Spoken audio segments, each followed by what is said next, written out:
How did superpower competition and the Cold War affect writers in the decolonizing world? In the book The Aesthetic Cold War, Peter Kalliney explores the various ways that rival states use cultural diplomacy and the political police to influence writers.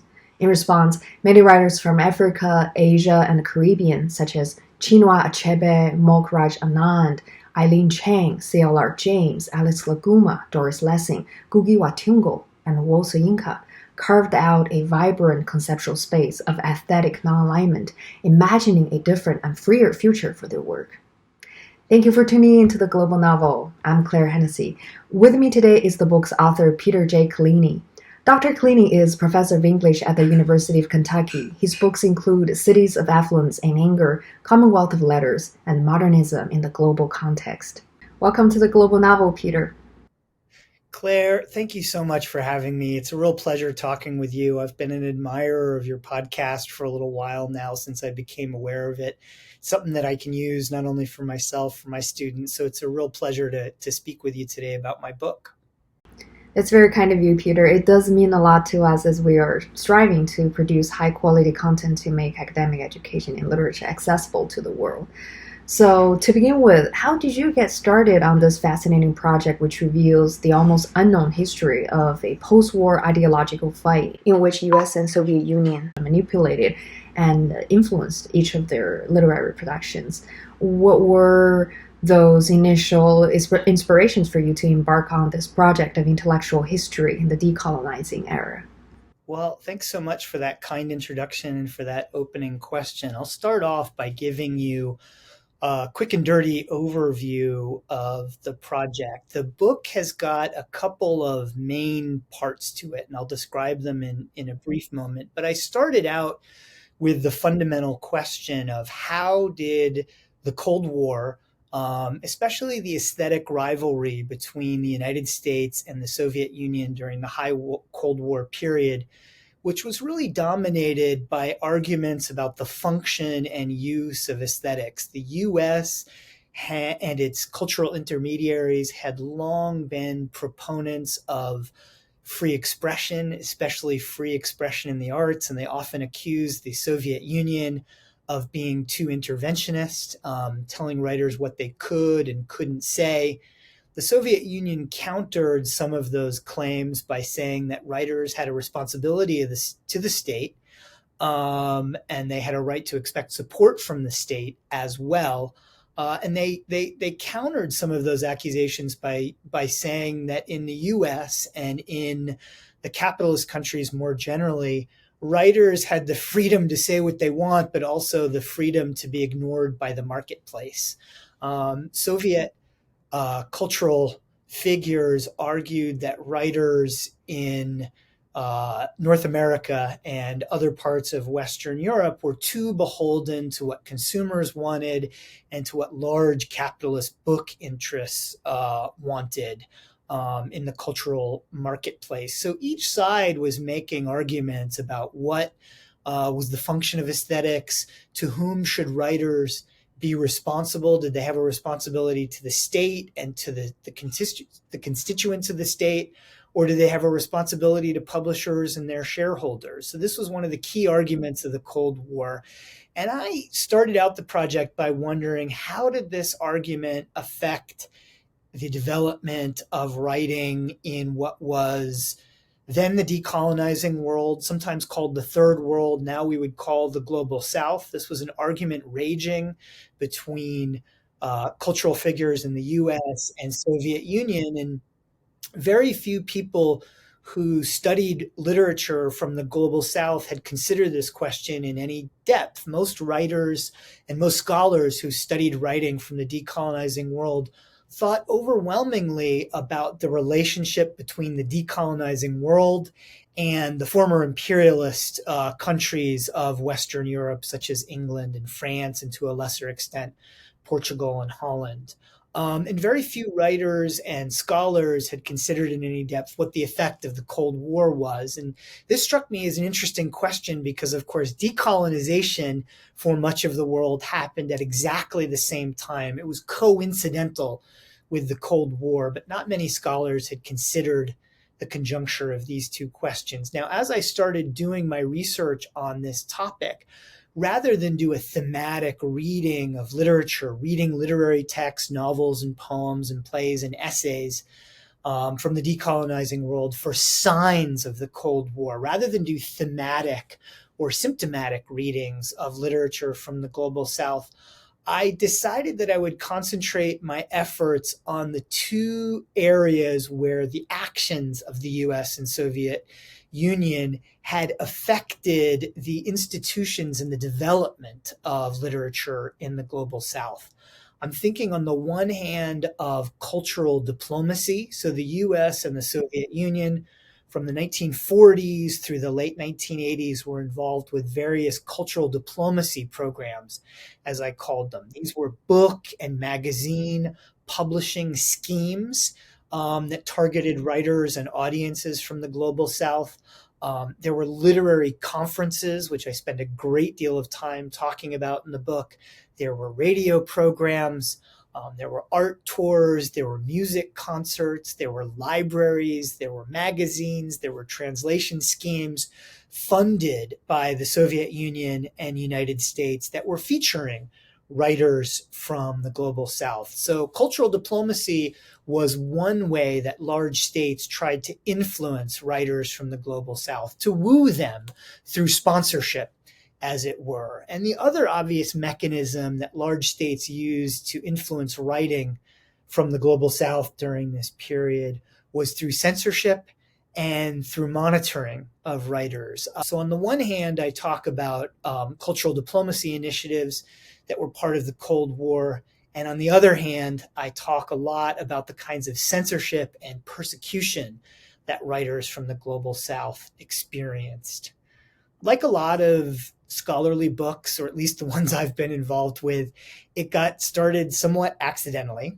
I was at the Harry Ransom Center at the University of Texas in Austin. I was doing some archival research on a book called Commonwealth of Letters. I was doing some research on a BBC radio program called Caribbean Voices. So as I was doing my research on this radio program, I was describing some of this research to some of the archivists there at the Harry Ransom Center, because archivists always know things that researchers don't know. They know interesting things about their collections. They're extremely knowledgeable, and they can often open doors that you didn't even know existed as a researcher. So I was describing my research to some of the librarians there, and the woman I was speaking to said, I need to set you up to talk with my colleague, a guy called Bob Taylor. He's got some stuff that's going to be really interesting for you. I said, okay, sounds cool. So the next day I met with this gentleman, and he said, okay, have you ever heard of the Transcription Center or someone called Dennis Durden, the guy who ran the Transcription Center? And I said, nope, I've never heard of either. He said, well, the Transcription Center was started in the early 1960s in London, and it was a radio recording studio and clearinghouse on African literature. They would record radio programs with many of the figures you mentioned, Ngũgĩ wa Thiong'o and Alex Laguma and Wole Soyinka, and Louis Nkosi was a big figure there, Ezekiel Palele, the great South African writer. They would record them there in London, and they would send them for distribution all over the world. And I said, oh, it sounds pretty interesting. And he said, well, the archives are here at the University of Texas Ransom Center, and we're cataloging them now. We don't even have the finding aid up. And I said, all that sounds really interesting. As soon as I finish with the book that I'm writing, I'm going to come back down and take a look at this stuff. And he said, okay. Before you go, I want you to know that the guy who ran the Transcription Center and started it was a BBC radio guy. He was an expert in art and music from Africa. And he left the BBC, so very similar to the kind of trajectory you're describing with your project, and started the Transcription Center. I said, yeah, sounds perfect, really interesting. I'm going to check it out. And he said, okay. And with a little twinkle in his eye, he said, and did you know that the CIA were the sponsors, the clandestine sponsors of the Transcription Center? And I said, whoa, hang on. Now you've got my attention. The CIA were sponsoring a radio recording studio and distribution center on African literature in particular, and hosting interviews with Chinua Achebe and Wole Soyinka, Alex Guma, and all those guys. He said, yes, the CIA were the people paying the bills. And I said, okay, now you've got my attention. What on earth were the CIA doing? And he said, well, that's where my part of the story ends and yours begins. So that's kind of where the project started. That's really amazing. It's truly mind blowing to read from your book that W.E.B. Du Bois was monitored and censored by the US government because of his socialist and political stance at the time. Could you tell us more about how the US government agencies, for example, the CIA, intervened in its global literary production, and how this kind of intervention affects the intellectuals' literary freedom and pursuit? So, one of the interesting features of US involvement in the arts and literature during this period is that you have different wings or sections of the US government operating more or less independently from one another, sometimes with very, very different interests.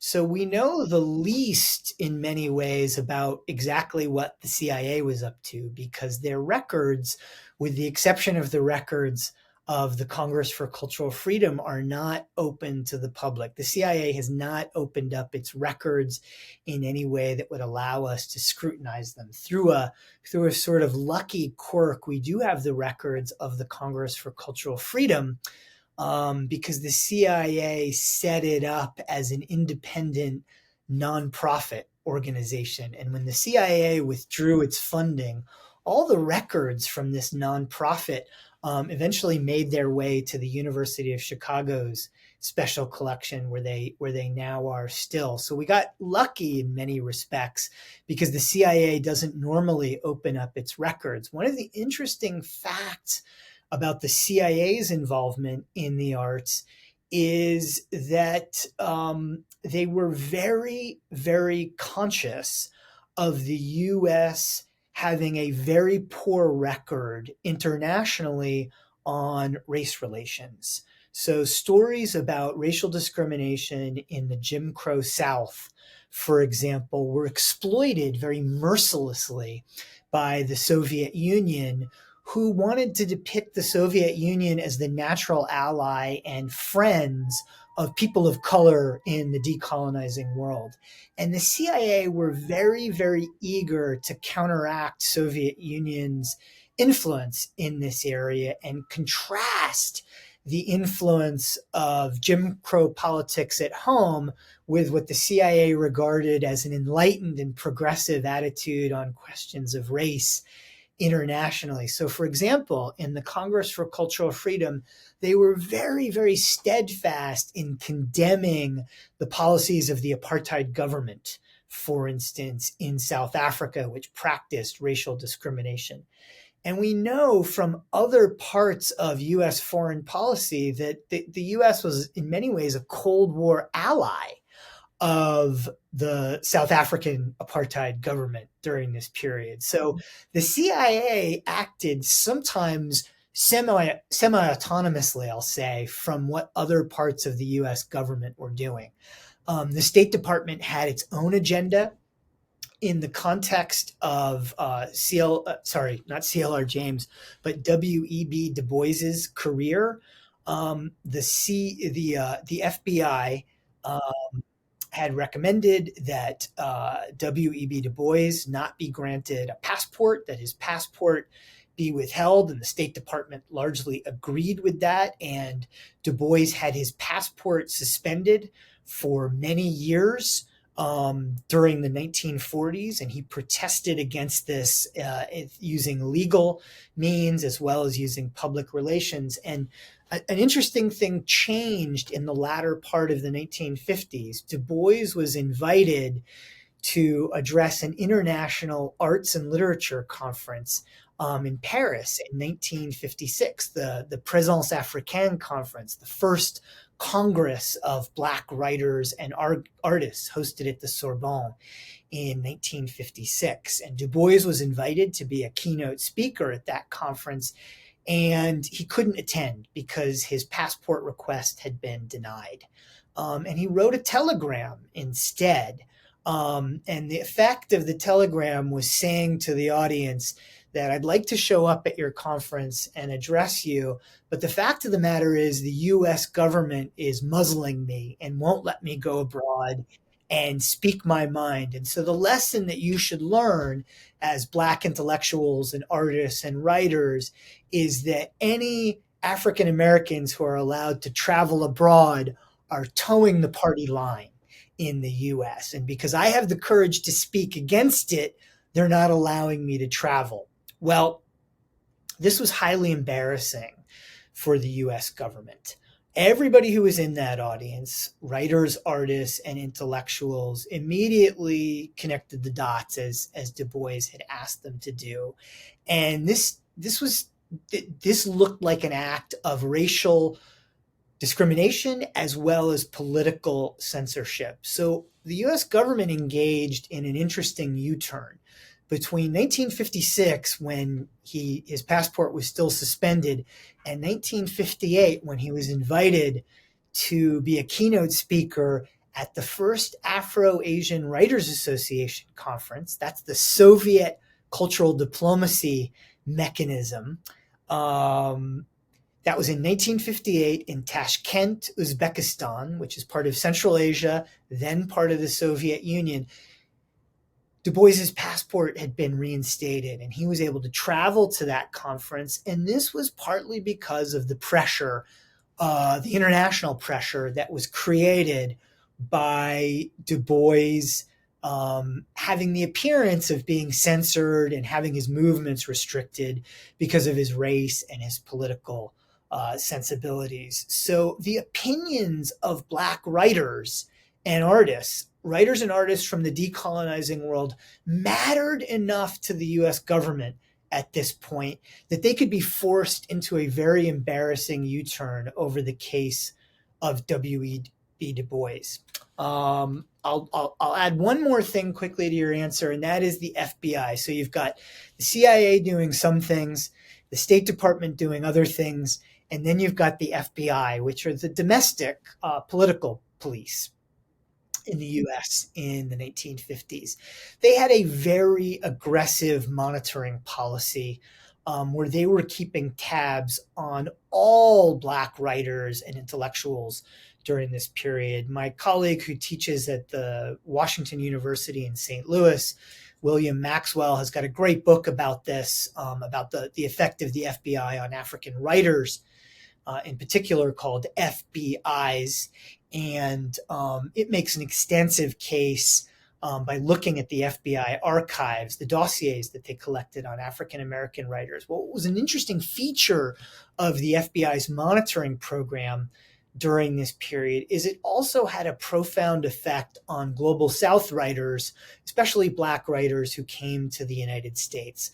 So one effect of the Cold War is that Afro-Caribbean writers such as C.L.R. James and Claudia Jones, whom I discuss in the book, they spent time in the United States. They were spied on by the FBI very extensively.